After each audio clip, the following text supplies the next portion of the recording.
All right, and welcome to Breakthrough 2020. Again, Jason Lee here, and this is really the inaugural week of what I intend to be about a 30 to 60 day march forward to help people get out of a place where they potentially are stuck or frozen because of the shift that's happened. I'm here with Dana Kantara today. She's just a phenomenal leader, and I'm excited to let her share a piece of her story and the work that she's doing. But again, I want to remind everybody the platform and the idea behind this is real simple. Breakthrough happens through broken things. It's always been that way. I know personally for me to push forward in my life, I had to fall down. And I'm seeing and feeling in my heart that a lot of people are going through things. They're embattled right now, and potentially maybe they don't have the right hope, or they don't have the right ideas or the right mindset or the right circle. And so I wanted to welcome people to my circle, and I want to have them to know the people in my circle. I've spent 20 years of my life nurturing relationships, and Dana and AC have been in my circle for 6 years now. It's hard to believe, actually, when I say it out loud. It's crazy, but and so when I say that out loud, I think how blessed am I to have met such wonderful people along my journey, and it just continues to grow. And so I'm going to be making and helping those people become exposed to other people in my circle, and hopefully create a community that provide answers and solutions for people that need them right now. So with that being said, I want to introduce Dana Kantara. She is now give me your position inside of ID Life.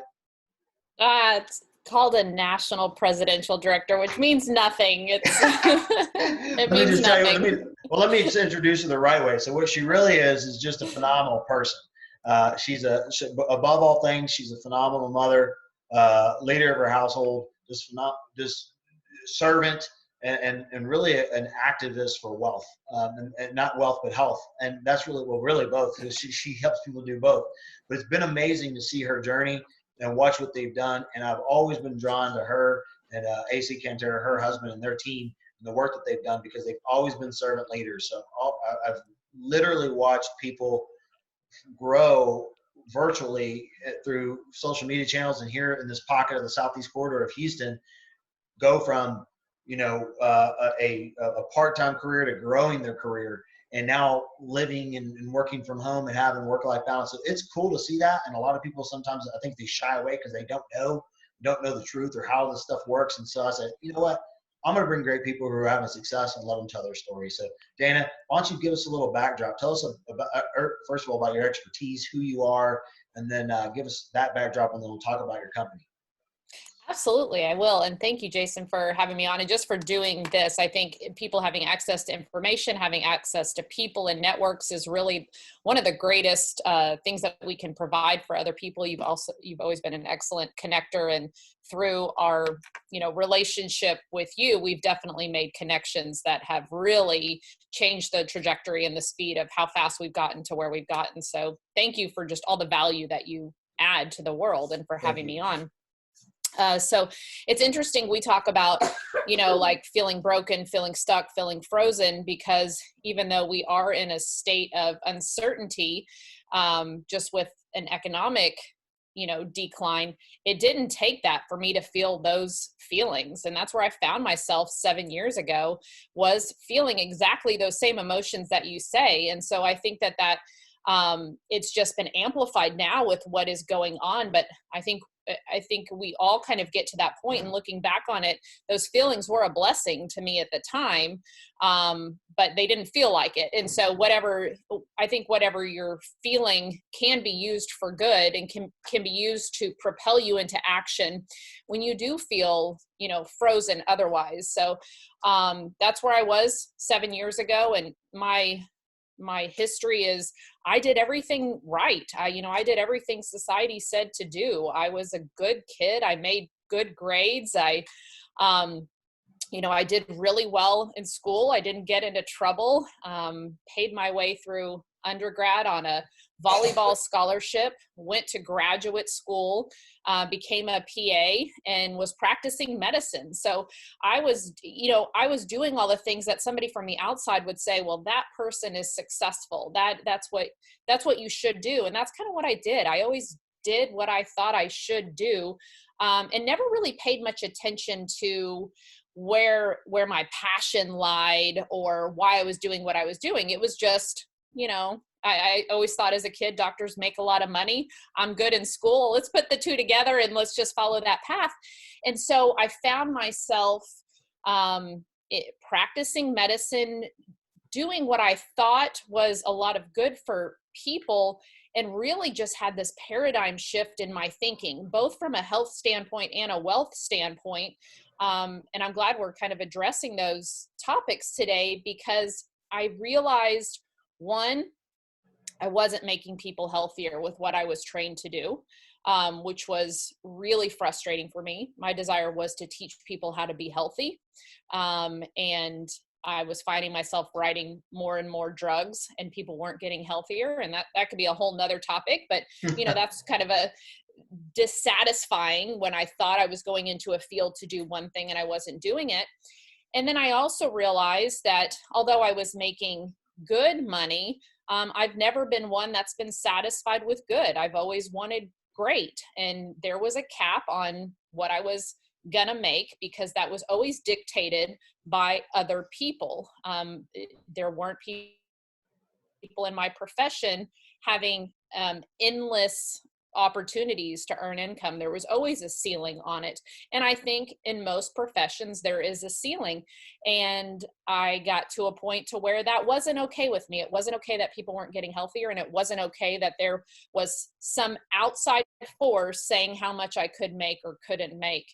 And so that dissatisfaction was kind of rising up in me, but I was like, what's the option? Like, where do we go from here? Like, I spent so much of my life getting to where I was, that what do we do now? And so that's kind of where I found myself 7 years ago. And so I think a lot of people today are kind of finding themselves there.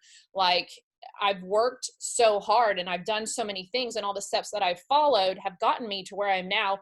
And now somebody else, whether it's the government or an employer, is saying you're no longer going to earn income from that, or the income's being decreased, or there's just uncertainty. That, and people, when you feel like you're not in control of some things, that's very unsettling.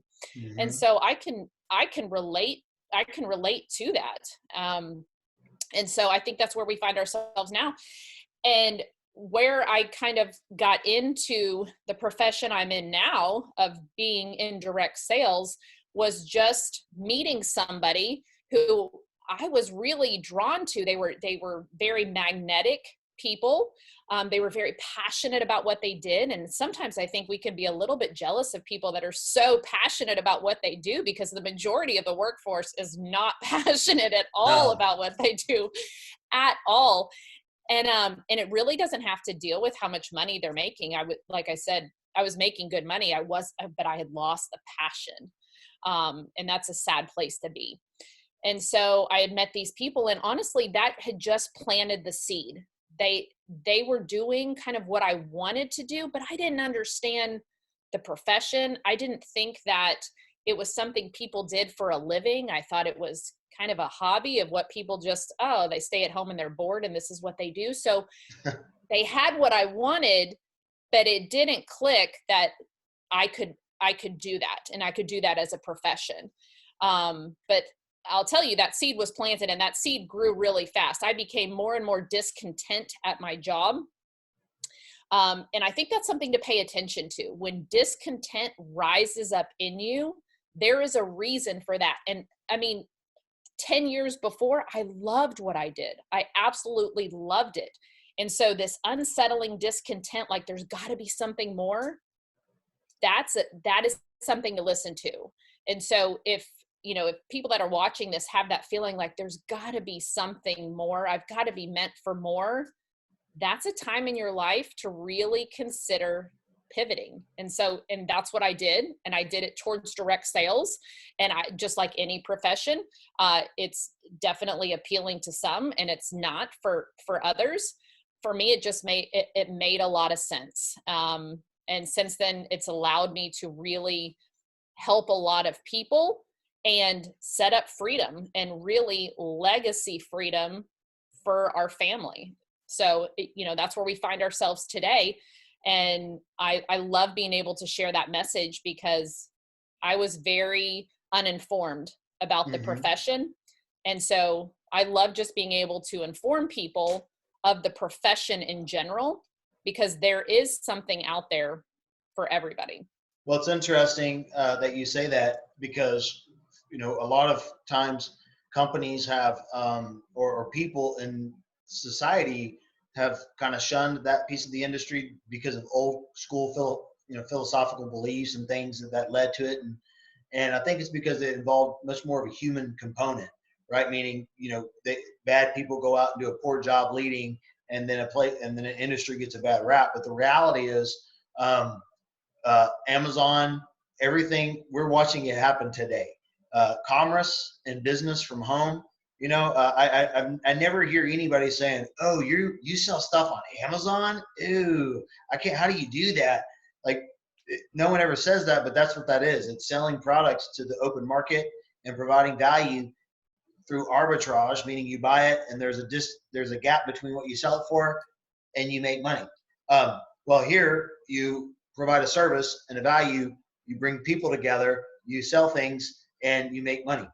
It's the same it's been there for a lot longer period of time. The reality is, the model's been there and been fruitful. And then as you start to now move to a place where health, mindset, and understanding of health is going to be hypercritical. People are sitting at home right now fed up, right? They were doing a good job at work, something that completely railroaded them, and now they don't have a job.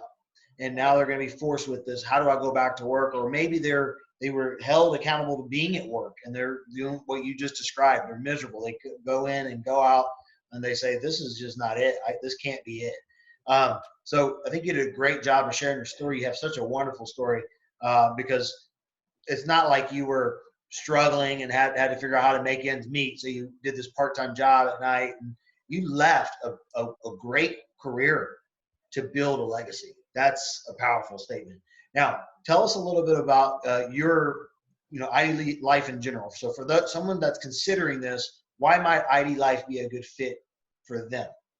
Yeah, for me, it was a natural transition because it is a health-based company and it's based off of evidence-based data. And so my scientific mind kind of had that drawing towards it, but then it really focused on health and common sense health, eating right, getting plenty of sleep, all of that kind of stuff. And so for me, it was an easy transition, but I think what I've loved most about it is that it's a very common sense company that doesn't require anybody to be a health coach or have a background in medicine, because it's all of the data is online. So people do business with those that they know, like, and trust.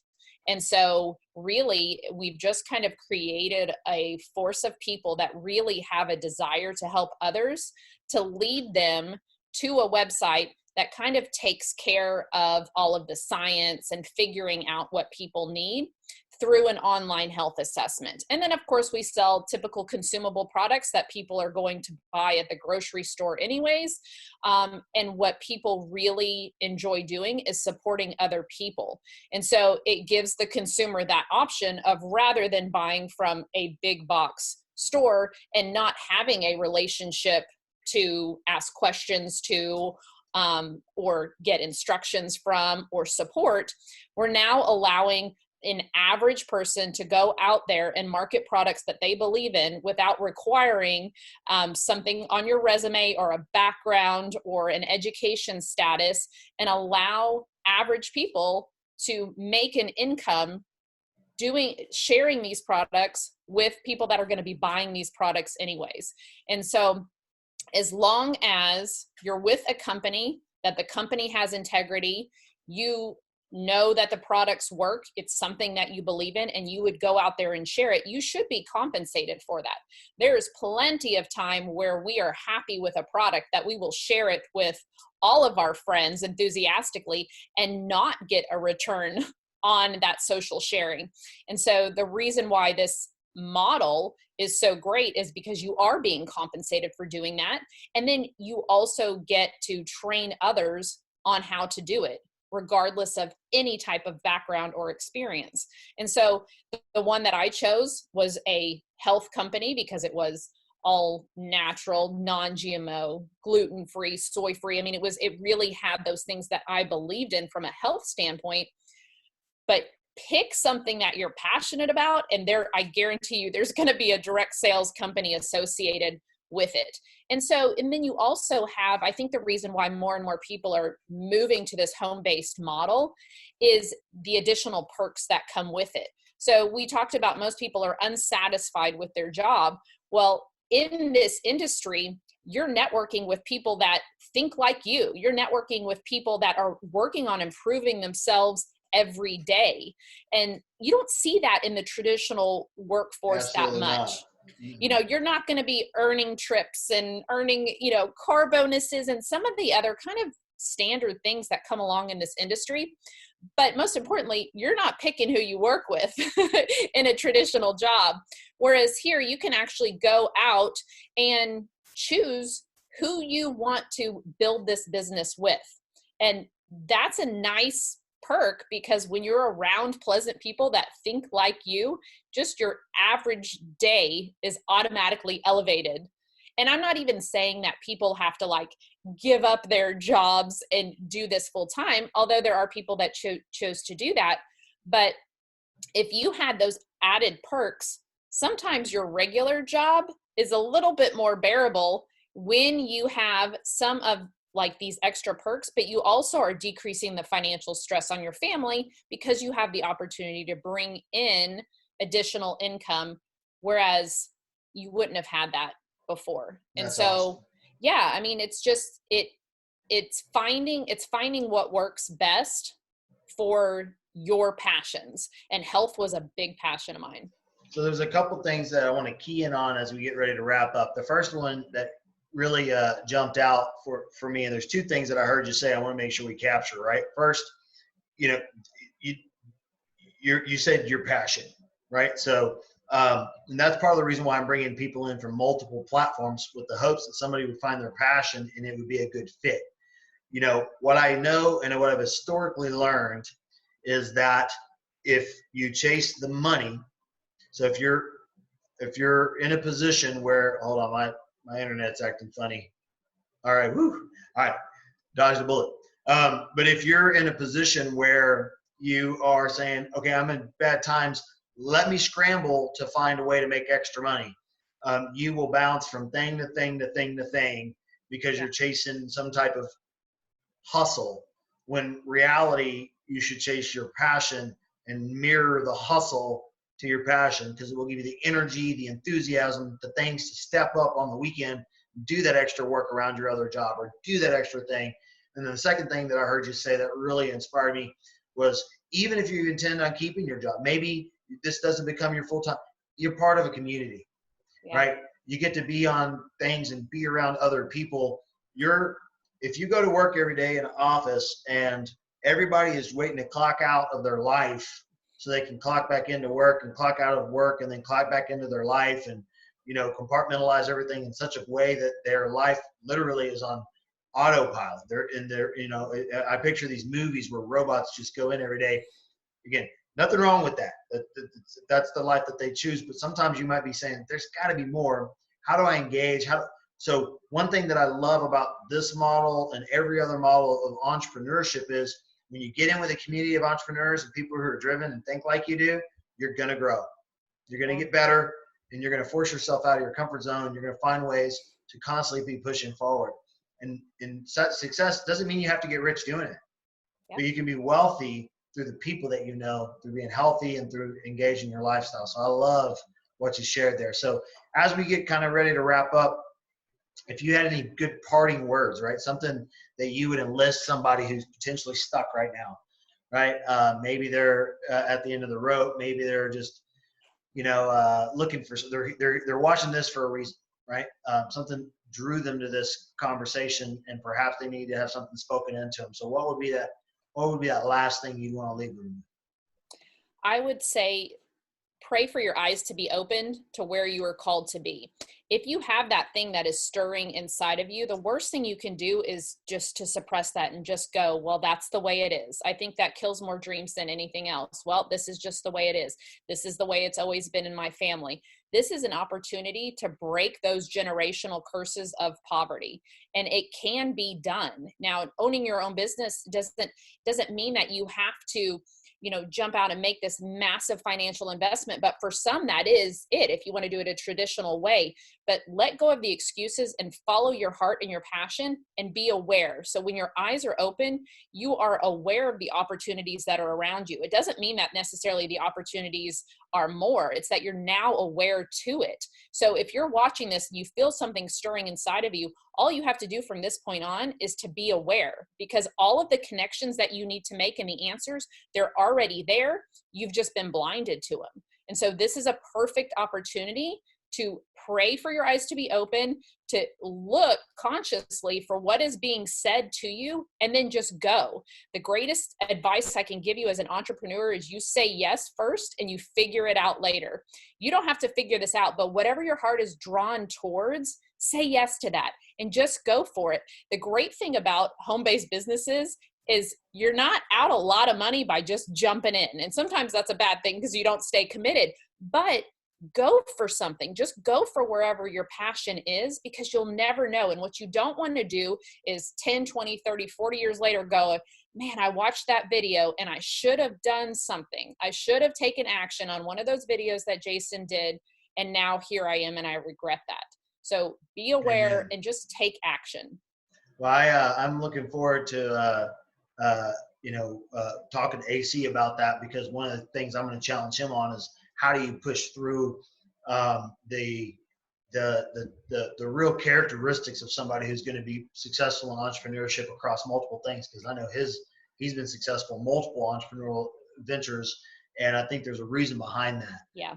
And so I look forward to hearing that component. You've always been just such a blessing to my life and to many others, and I'm thankful for that. And I want to remind the folks that are tuning in, again, Dana Kantara, she's with ID Life, phenomenal servant leader here in the community, also with her teams, and also a person that I can guarantee if you reached out and said, I want more information, I don't want to pitch, but I do want to know you, she's going to give you that and be as sincere and passionate as possible. Remember, my goal and objective with this is not as an endorsement. I'm not endorsing the products. I'm endorsing the concept of entrepreneurship, and I'm endorsing Dana the human. Because I can tell you she's a phenomenal person, and the people that I'm going to bring on here are people that I believe in, that are part of my network and that I trust and consider family. So I would ask that if you do take that leap forward and over the next 30 days, subscribe to what we're doing. I'm going to have business coaches, CPAs, tax advisors. I'm going to bring all kinds of people on here with a tidbit of info, so you have an arsenal of decisions. So as you look to make decisions, you can piece those together with people that you can trust. And if that's not the person for you and you don't need their counsel, perhaps you just get some great information and you take that to somebody that you do and already commit to and trust. But I'm, again, here to serve any way we can. So Dana, again, thank you for your time. God bless you guys, and we'll see you if you tune into any more episodes. Take care. Bye. Thanks, Jason.